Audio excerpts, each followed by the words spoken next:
Cassandra. Maybe this isn't the best shower song to be belting out. The best part about those commercials is every guy who sees that commercial is saying there's no way that woman is having so much fun without us.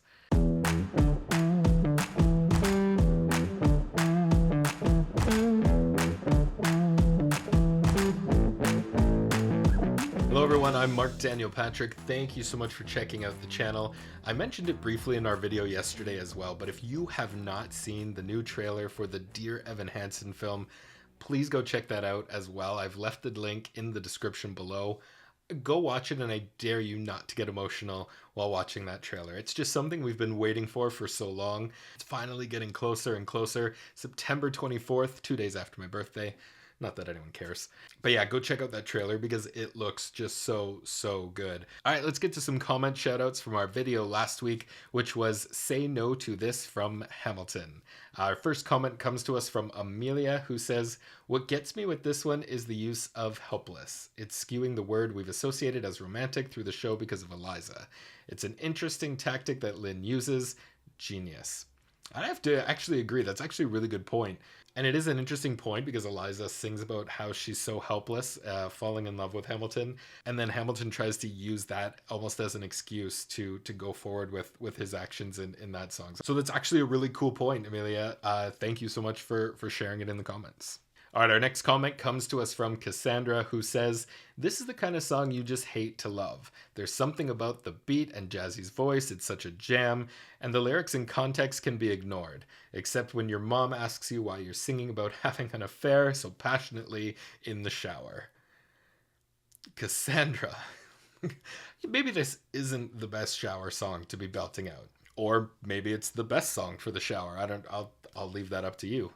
As soon as she said that, the first thing that came to my mind was was it Garnier, that whoever did those shampoo commercials, and it's just some woman shampooing her hair in the shower and just having a time. That's the best way I can describe it. But they were kind of old, but it's just the best part about those commercials is every guy who sees that commercial is saying there's no way that woman is having so much fun without us. Cassandra, thanks so much for the comment. Appreciate it. "We rode across the Hudson at dawn," which is more or less the opening lines of the most chilling and complex number of this entire score. And why do they have to get across the Hudson in the first place? It's because everything is legal in New Jersey. Exactly. Now, for me, this is truly where the genius of Lin-Manuel Miranda comes across in this show. From the back and forth mind games to try and figure out who the actual antagonist is in this show, to the fact that they get Ariana Debus to play a bullet, and how he packs so many themes from the show, from life, death, and legacy, all into one number. It's heavy, it's powerful, and it's just so damn good. This is Lin-Manuel Miranda and Leslie Odom Jr. performing The World Was Wide Enough. 1, 2, 3, 4, 5, 6, 7, 8, 9. There are 10 things you need to know. Number 1. We rode across the Hudson at dawn. My friend William P. Van Ness signed on as my number 2. Hamilton arrived with his crew, Nathaniel Pendleton and the doctor that he knew. Number 3. I watched Hamilton examine the terrain. I wish I could tell you what was happening in his brain. This man has poisoned my political pursuits. Most disputes die and no one shoots. Number 4. Hamilton drew first position, looking to the world like a man on a mission. This is a soldier with a marksman's ability. The doctor turned around so he could have deniability. 5. Now I didn't know this at the time, but we were near the same spot your son died. Is that why? 6. He examined his gun with such rigor. I watched as he methodically fiddled with the trigger. 7. Confession time, here's what I got. My fellow soldiers will tell you I'm a terrible shot. Number 8. Your last chance to negotiate. Send in your second, see if they can set the record straight. They won't teach you this in your classes, but look it up. Hamilton was wearing his glasses. Why? If not to take deadly aim. It's him or me. The world will never be the same. I had only one thought before the slaughter. This man will not make an orphan of my daughter.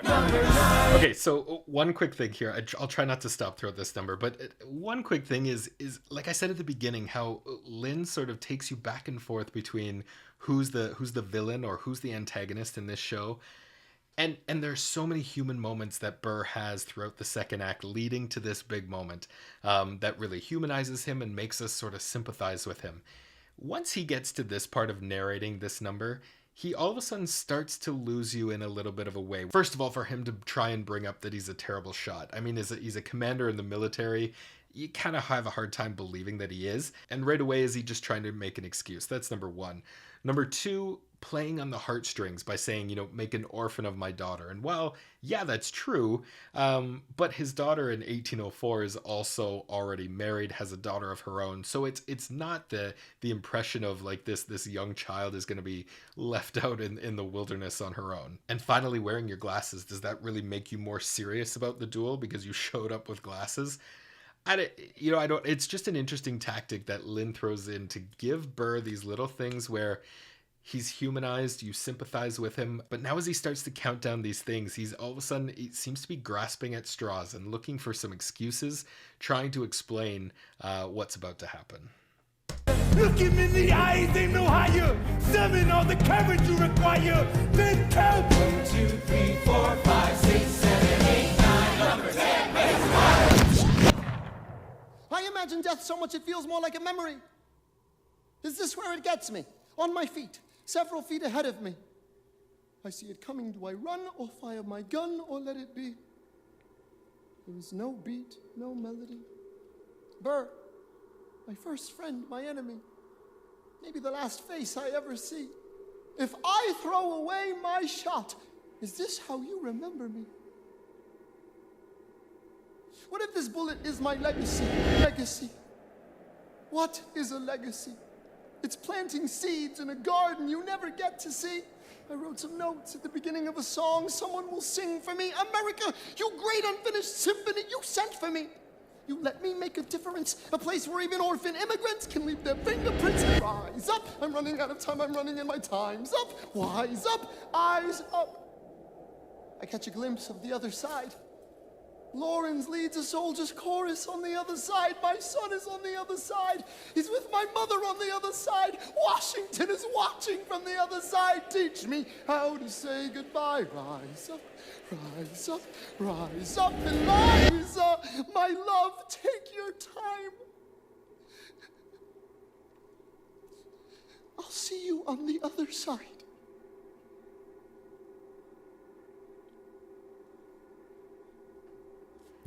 Just before that goes, I love this so much. This is such a genius of lin-manuel. I love this soliloquy Hamilton has here. And I love how it happens just as Burr shoots his gun and you have, Ariana come out with, portraying the bullet coming across the stage. And this whole soliloquy happens as this bullet is hurling at him, right? Because when you have these traumatic moments in your life, a lot of times your mind is going so much faster than a speeding bullet. So having this whole soliloquy that he has here, which is just absolutely beautiful, and really Lin, I've had my opinions about him in this show. He delivers that soliloquy so incredibly well. It's absolutely heart-wrenching, that whole 60, 90 seconds, whatever it is he has right there. It's done so impeccably well.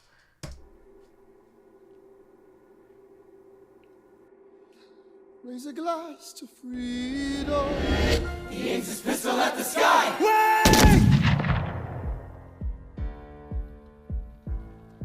I strike him right between his ribs.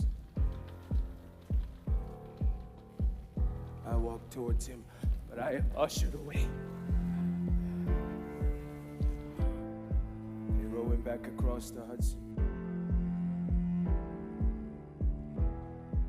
I get a drink.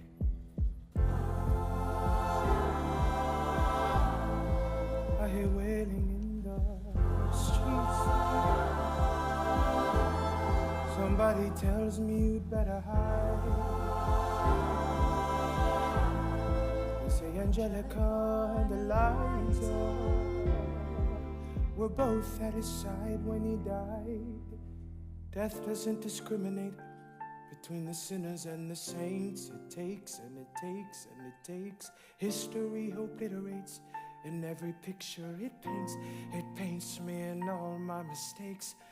When Alexander aimed at the sky, he may have been the first one to die, but I'm the one who paid for it. I survived, but I paid for it. Now I'm the villain in your history. I was too young and blind to see. I should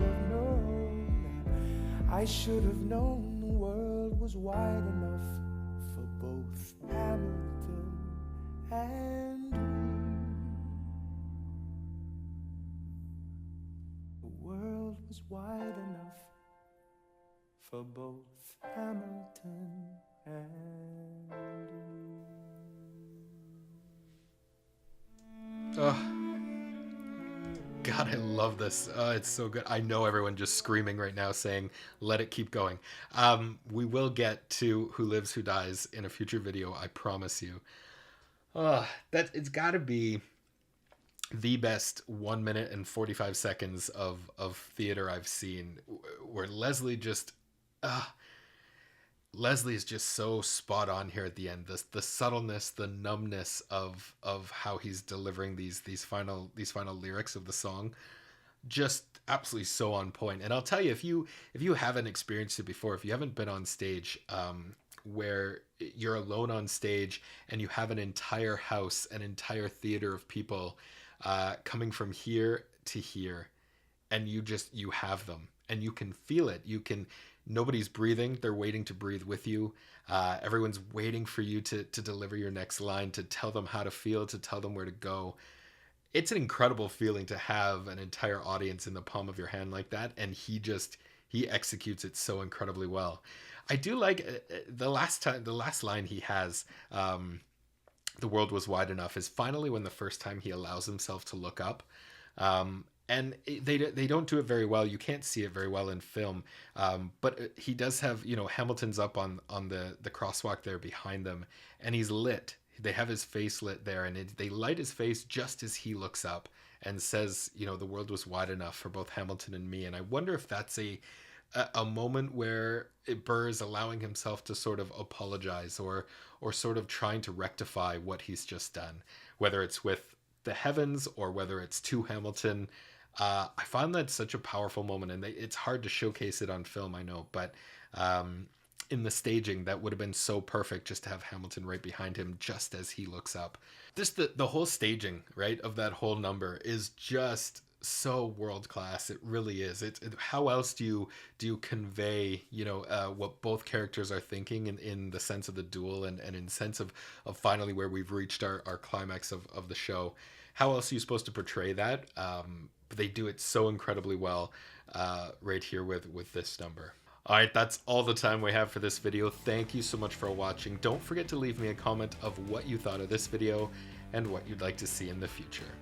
Until next time, I'm Marc Daniel Patrick, and thanks so much for watching.